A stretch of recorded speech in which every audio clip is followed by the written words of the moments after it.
یہ بات شاید آپ کو نہیں معلوم ہوگی، اور اگر معلوم ہوگی تو بہت کم لوگوں کو معلوم ہوگی۔ 4 نبی ابھی بھی زندہ ہیں، 2 دنیا میں اور 2 جنت میں۔ دنیا میں حضرت خضر علیہ السلام اور حضرت الیاس علیہ السلام، اور جنت میں حضرت عیسیٰ علیہ السلام اور حضرت ادریس علیہ السلام۔ حضرت ادریس علیہ السلام جنت میں کیسے گئے اور کیا واقعہ پیش ہوا وہ سنیے گا۔ ایک مرتبہ آپ جا رہے تھے، دھوپ بڑی شدت کی تھی، بڑی تیز تھی۔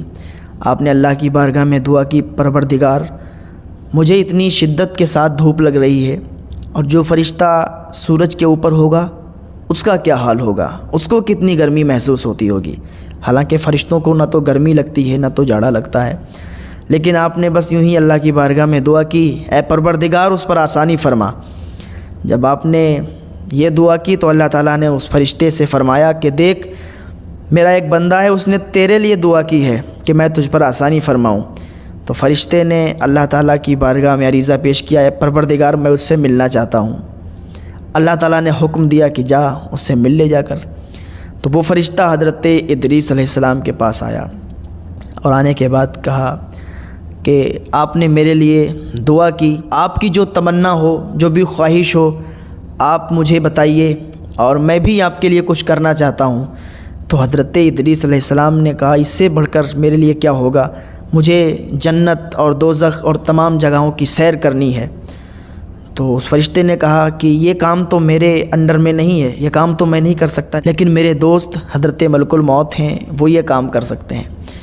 تو کہا میں ان کو بلاتا ہوں اور ان سے یہ کام کرواتا ہوں۔ تو اس فرشتے نے حضرت ملک الموت کو بلایا اور سارا واقعہ بتایا۔ حضرت ملک الموت نے کہا ٹھیک ہے، لیکن اس کے لیے تو تمہیں پہلے مرنا ہوگا، اس کے بعد تم جاؤ گے، اس سے پہلے تو تم جا نہیں سکتے، اور ابھی تمہاری زندگی ہے، ابھی تم مر نہیں سکتے۔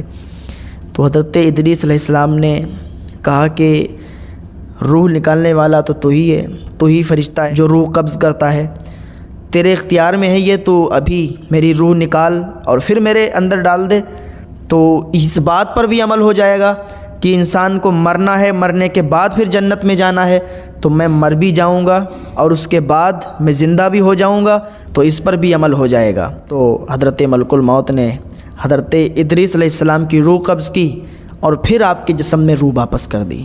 تو حضرت ادریس علیہ السلام کو پھر حضرت ملک الموت نے تمام جگہوں کی سیر کرائی۔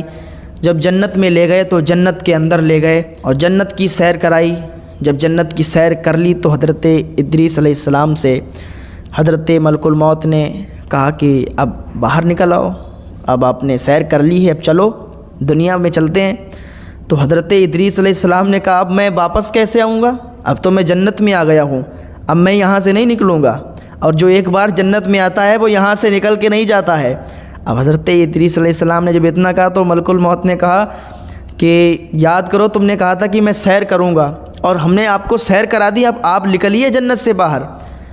تو حضرت ادریس علیہ السلام نے کہا ایک بات بتاؤ، جنت میں آنے کے لیے کیا شرط ہے؟ کہا جنت میں آنے کے لیے تو مرنا شرط ہے، جب انسان مر جاتا ہے، اچھے عمل ہوتے ہیں، نیک کام کیے ہوئے ہوتا ہے تو وہ جنت میں آتا ہے۔ تو حضرت ادریس علیہ السلام نے کہا تو ذرا یاد کرو کہ مجھے موت آئی ہے کہ نہیں آئی ہے؟ تو حضرت ملک الموت نے کہا ہاں موت تو آئی ہے، کب پھر کس بات کے لیے آپ مجھے جنت سے باہر لے کے جا رہے ہو؟ تو حضرت ملک الموت نے اللہ کی بارگاہ میں دعا کی، ہے پروردگار یہ تیرا بندہ کیسا ہے، اس کو میں نے جنت دوزخ کی سیر کرا دی اور تمام جگہوں کی سیر کرا دی، اس نے کہا تھا، اور اب یہ جنت سے باہر نہیں نکل رہا، پروردگار تو ہی کچھ فیصلہ فرما۔ تو اللہ رب العزت نے 4 فرشتوں کو بھیجا۔ ان 4 فرشتوں نے آ کر دونوں طرف کی باتیں سنی۔